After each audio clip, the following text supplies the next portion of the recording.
ধামরাইয়ের মহিষাসীতে অবস্থিত শতবর্ষী বট ও পাকুর গাছ স্থানীয় সনাতন ধর্মাবলম্বীদের কাছে অত্যন্ত পবিত্র। লোকবিশ্বাস অনুযায়ী বট গাছকে নারী ও পাকুর গাছকে পুরুষ হিসেবে গণ্য করা হয়। এক অনন্য ধর্মীয় রীতিতে ঢাকঢোল বাদ্যযন্ত্র ও বৈদিক মন্ত্রের মাধ্যমে এদের বিবাহ সম্পন্ন হয়, যা স্থানীয়দের মতে গাছ দুটিকে স্বামী স্ত্রীর বন্ধনে আবদ্ধ করে। এই উপলক্ষে বিশাল মেলা ও ভোজের আয়োজন করা হয়। মেলা তো সুন্দর মেলা, আমি যাইছিলাম, এই যে আইসাতে ভরপুর মেলা, খুব লোক, প্রচুর লোক যাইছিল, সড়ক দিয়া মেলা দিয়া বহুত লোক, আমি নিজেও দিয়ে গেছি। তারিখে বুড়ি পূজা হয়, মেলা হয়, গাছ নাচায়, কালী গাছ নাচায়। গাছ দুটিকে ঘিরে নানা অলৌকিক বিশ্বাস প্রচলিত।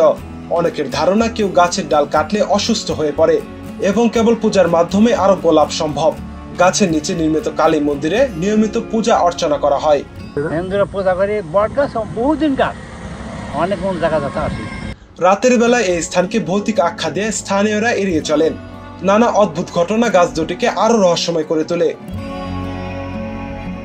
এই শতবর্ষী বৃক্ষ ও তার সঙ্গে জড়িত আচার অনুষ্ঠান ধামরাইয়ের সাংস্কৃতিক ও ধর্মীয় ইতিহাসের স্বাক্ষর বহন করে। নাফিউল লিকসন, দৃষ্টি 24।